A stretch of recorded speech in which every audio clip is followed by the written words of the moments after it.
Hello दोस्तों, intermittent fasting वजन कम करने के लिए, डायबिटीज़ कंट्रोल करने के लिए, ब्लड प्रेशर कंट्रोल करने के लिए और ओवरऑल आपकी मेटाबॉलिक प्रॉब्लम्स को कम करने के लिए बहुत अच्छा टेक्निक माना जाता है। लेकिन क्या ये आर्थराइटिस के पेशेंट्स के लिए भी कुछ मददगार है? क्या जॉइंट पेन्स वाले पेशेंट्स को भी या अलग अलग मांसपेशी के दर्द वाले पेशेंट्स को भी फास्टिंग करने से कुछ फ़ायदा हो सकता है? आज इस एस्पेक्ट को बात करेंगे। इंटरमिटेंट फास्टिंग कितने तरीकों से इस तरह के पेशेंट्स को फायदा कर सकता है और क्या इसमें कुछ नुकसान भी है, कुछ सावधानियां भी हैं, इनको भी ध्यान रख के आज डिस्कशन करेंगे। टॉपिक पर जाने से पहले जो लोग हमारे चैनल पर नए हैं उन्हें रिक्वेस्ट करूँगा कि चैनल को सब्सक्राइब करें, वीडियोस को लाइक करें, शेयर करें, फॉलो करें, कमेंट करें, पूरा देखें। टॉपिक इंपॉर्टेंट है इसलिए एंड तक देखिएगा। चलिए शुरू करते हैं इंपॉर्टेंट वीडियो।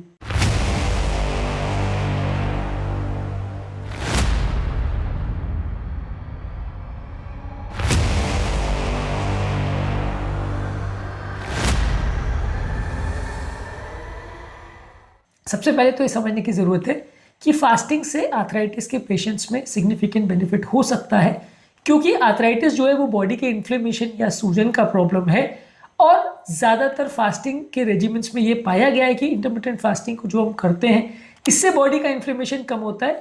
मेटाबॉलिक प्रॉब्लम्स तो इससे कम होती ही है, BP, sugar, cholesterol, heart attack, ये सारे इससे तो कम होते ही है।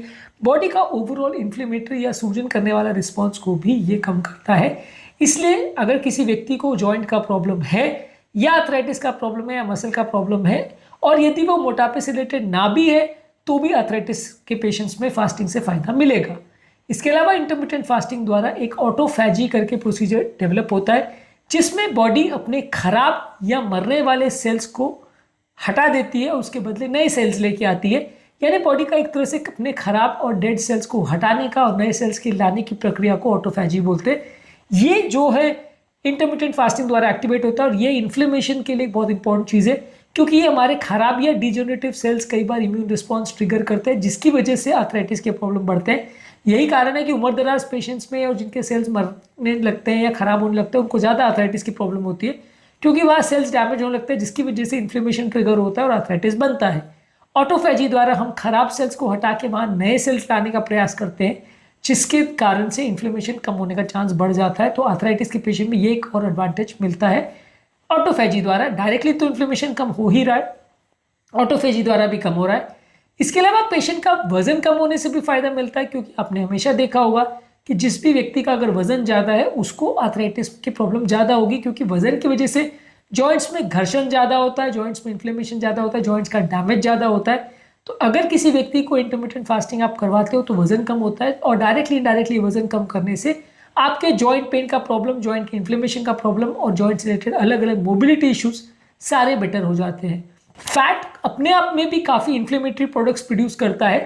फैट या एडिपोज टिश्यू जो बॉडी में होता है इसको आप सिर्फ एक तेल का कंटेनर या इसको आप एक ऑयल का कलेक्शन मान के मत रखिए।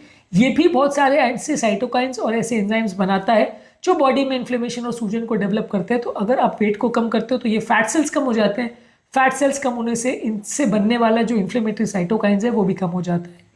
इसके अलावा आप अगर इंटरमिटेंट फास्टिंग करते हो तो आपका गट का माइक्रोफ्लोरा भी बेटर होता है, यानी पेट के जो नॉर्मल नेचुरल बैक्टीरिया हैं वो भी बेटर हो जाते हैं।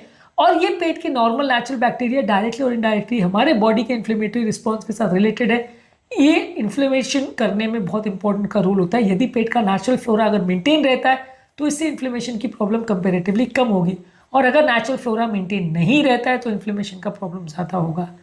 इसके अलावा हमारा गट का परमिएबिलिटी भी बेटर होता है यदि हम इंटरमिटेंट फास्टिंग करते हैं। इंटरमिटेंट फास्टिंग द्वारा हमारे जो लीकी गट सिंड्रोम जिसे बोलते हैं, जिसमें गट का जो एक तरह से लीकेज डेवलप हो जाता है, गट में जो पदार्थ है वो एक साइड से दूसरी साइड बिना किसी रोक टोक के आने लगते हैं, ये लीकी गट सिंड्रोम भी कंपैरेटिवली कम होता है। आर्थराइटिस के पेशेंट में लीकी गट का प्रोसेस ज़्यादा देखने को मिलता है। फास्टिंग द्वारा ये गट का परमेबिलिटी जो है रिड्यूस होता है, यानी गट में जो मटेरियल्स का एक तरफ से दूसरी तरफ जाने का जो लीकी फिनोमिना है वो कंपैरेटिवली कम होता है। तो इससे भी आपको इंटरमिटेंट फास्टिंग द्वारा फायदा मिलता है। इसके अलावा हमारी ओवरऑल इम्यून रिस्पॉन्स भी कंपैरेटिवली बेटर होता है। इम्यून रिलेटेड प्रॉब्लम जैसे आर्थराइटिस, सिस्टेमिक लूपस एरिथमेटोसिस, ये सारी बीमारियों में ओवर एक्टिव इम्यून रिस्पॉन्स होने की वजह से आपका आर्थराइटिस के फ्लेयर अप ज़्यादा होते हैं। जब हम फास्टिंग करते हैं तो बॉडी का इम्यून रिस्पॉन्स जो है एक तरह से मॉड्यूलेट होता है, एक तरह से ट्रेन होता है, जिसकी वजह से आपको आर्थराइटिस के अटैक्स या फ्लेयर अप्स होने का चांस काफ़ी कम हो जाता है।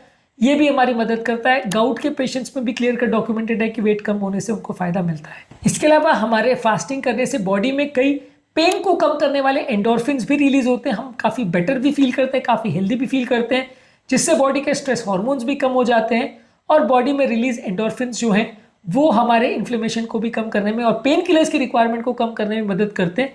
तो जॉइंट रिलेटेड जो मसल पेन है जिसकी वजह से हम अलग अलग पेन किलर्स लेते हैं वो भी कंपैरेटिवली कम हो जाता है यदि हम फास्टिंग करते हैं।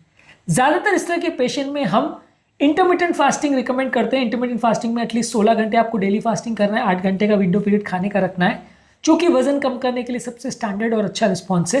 हालांकि अगर आपको ऑटोफैजी एक्टिवेट करना है और आपको इम्यून मॉड्यूलेशन करना है और इम्यून रिस्पॉन्स को मॉडिवेट करना है तो उसमें एक्सटेंडेड फास्टिंग ज़्यादा रिकमेंडेड है। वहाँ 24 से 36 घंटे का लंबा फास्ट अगर आप करते हो तो इम्यून रिस्पॉन्स ज़्यादा अच्छा ट्रेन होता है और ज़्यादा अच्छे रिस्पॉन्स उसमें देखने को मिलते हैं।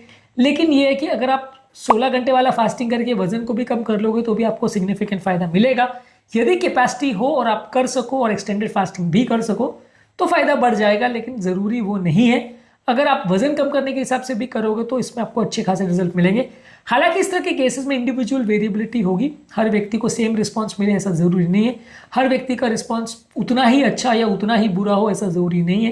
किसी व्यक्ति में रिस्पॉन्स बहुत अच्छा भी आ सकता है और किसी में बिल्कुल रिस्पॉन्स ना आए वैसा भी हो सकता है।